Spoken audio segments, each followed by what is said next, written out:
Hello, welcome back. आपका हमारे इस नए वीडियो में बहुत ही स्वागत है। चलिए हम आज इस वीडियो में पढ़ेंगे अगला जो हमारा प्रोनाउन है, डिस्ट्रीब्यूटिव प्रोनाउन।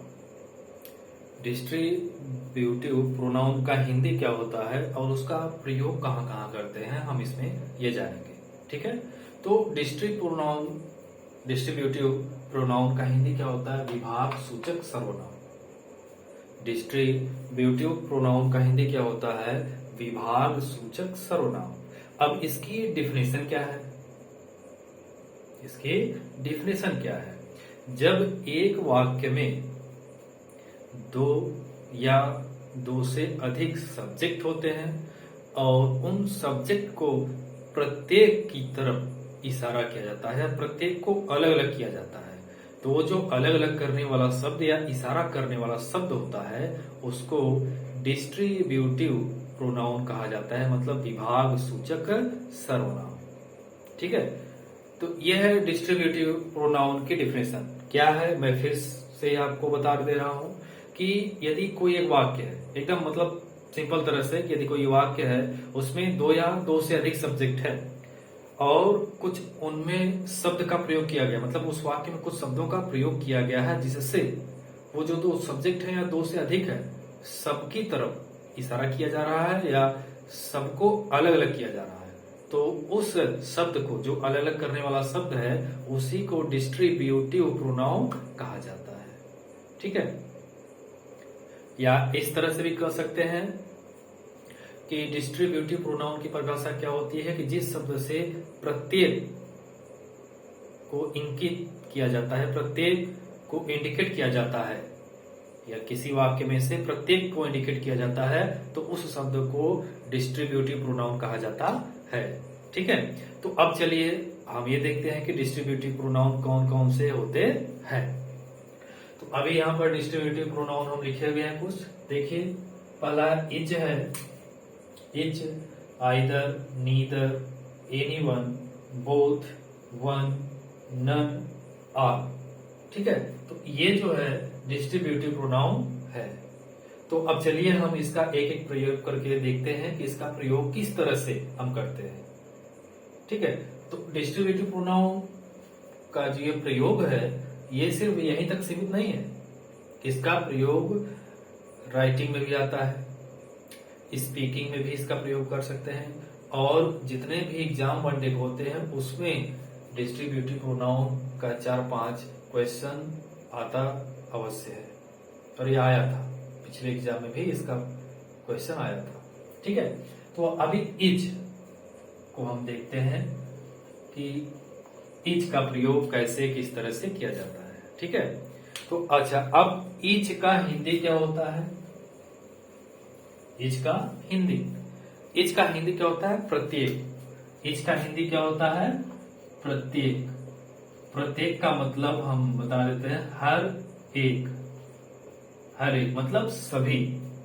प्रत्येक मतलब होता है क्या? सभी, हर एक। ठीक है, तो अब इच का हिंदी हमें पता चल गया प्रत्येक को हर एक भाषा में बोलते हैं, मतलब हर एक, इस तरह से बोलते हैं सभी, ऐसे ही बोला जाता है। तो अब इच का प्रयोग हम कहाँ करेंगे?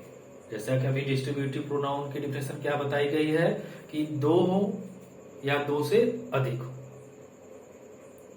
दो या दो से अधिक हो, तो वहां पर डिस्ट्रीब्यूटिव प्रोनाउन का प्रयोग किया जाता है। क्या अधिक हो? सब्जेक्ट, कर्ता, जो नाउन या प्रोनाउन होता है वो दो या दो से अधिक होते हैं, तो वहां पर डिस्ट्रीब्यूटिव प्रोनाउन का प्रयोग किया जाता है उनको अलग अलग करने के लिए। उनको क्या करने के लिए? अलग अलग करने के लिए। तो हम सबसे पहले इज को देख रहे हैं, तो अब इज का प्रयोग कैसे होगा ये देखते हैं। इच ऑफ द बोथ, ये सेंटेंस हमारा बनेगा इस तरह से, शुरुआत का सेंटेंस हमारा इस तरह से ही बनेगा, each of the both.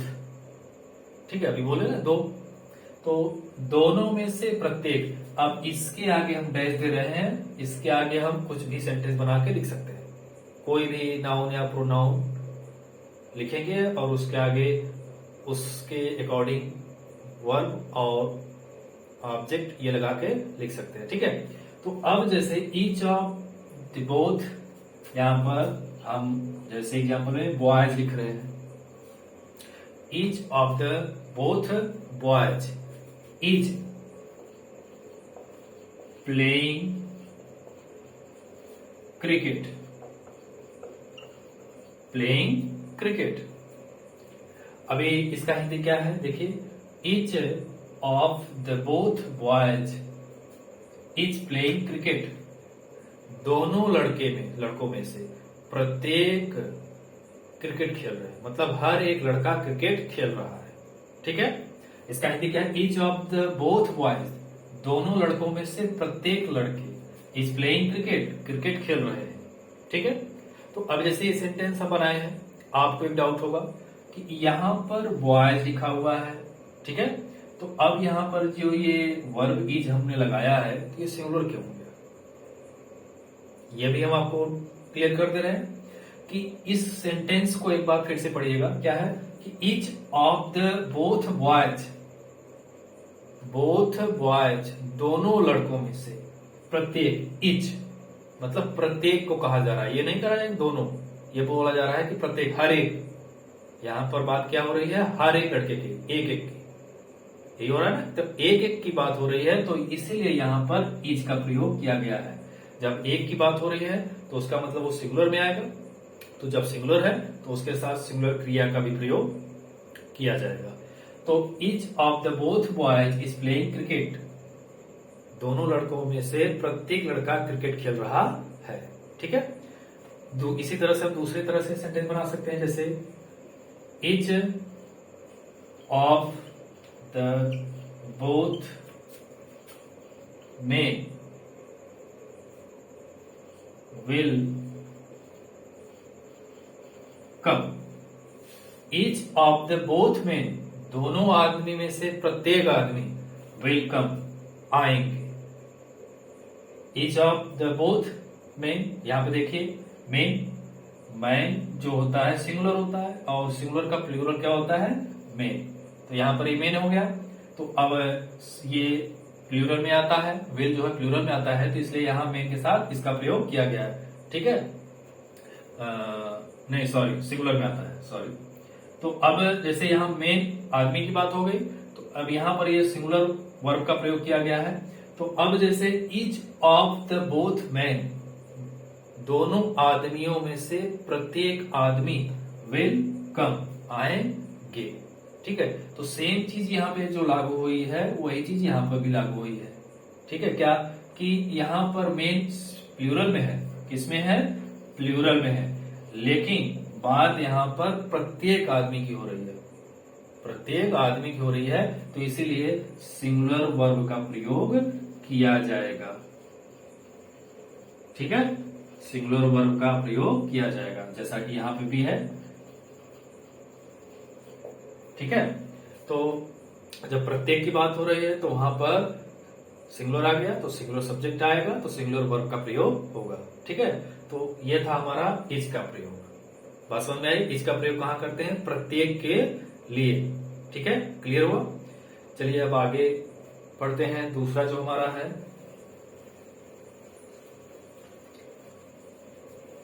Either, दूसरा जो हमारा क्या है, आइदर, आइदर, दूसरा हमारा क्या है, आइदर। आइदर में मतलब किसका प्रयोग होता है और इसका हिंदी क्या होता है। आइदर का मतलब होता है कि दोनों में से कोई एक, आइदर का होता है दोनों में से कोई एक, मतलब दो सब्जेक्ट रहेंगे और दोनों में से सिर्फ एक, दोनों नहीं रहेंगे, सिर्फ कौन से रहेगा, एक रहेगा। क्या रहेगा, सिर्फ एक। तो इसका सेंटेंस किस तरह से बनता है, सॉरी बनता है, हम आपको ये बता रहे हैं कि दोनों में से कोई एक के लिए, जैसे आइदर ऑफ द बोथ, इसके आगे हमें जो भी सेंटेंस बनाना है हम बना सकते हैं। ठीक है, तो ये जो फॉर्मेशन है इसका इसी तरह से बनेगा, जैसे आइदर ऑफ द बोथ, दोनों में से कोई एक, जैसे यहां पे लिख रहे हैं teachers will go, either of the both teachers will go, दोनों अध्यापकों में से कोई एक अध्यापक गो जाएगा। ठीक है, तो अब दूसरा लिख रहे हैं, देखिए either of the both girls is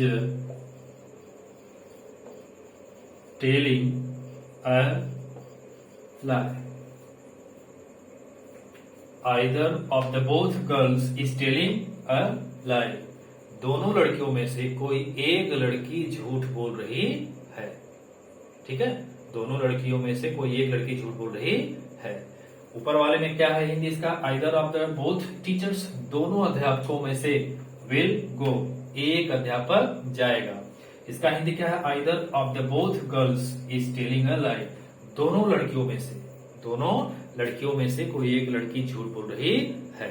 ठीक है, तो यहां पे देखिए प्लूरल सब्जेक्ट है दोनों सेंटेंस में, लेकिन उनके साथ जो वर्ब का प्रयोग किया गया है वो क्या है, सिंगुलर है। क्यों है, क्योंकि यहाँ पर एक व्यक्ति के बारे में बात हो रही है, मतलब प्रत्येक, हर एक की तरफ, तो इसीलिए यहाँ पर सिंगुलर वर्ब का प्रयोग किया गया है। ठीक है, तो ये है हमारा distributive pronoun is and either.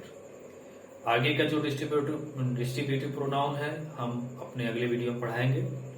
आप ये जो हम आपको बताए हैं इसको आप अपने एक्सरसाइज पे एक्सरसाइज बुक पर एक्सरसाइज करिए और उसका नोटबुक तैयार करिए, जो भी होमवर्क है आप उस करिए उस पर, और प्लीज आप मुझे कमेंट करके जरूर बताइए यदि आपको कोई डाउट है।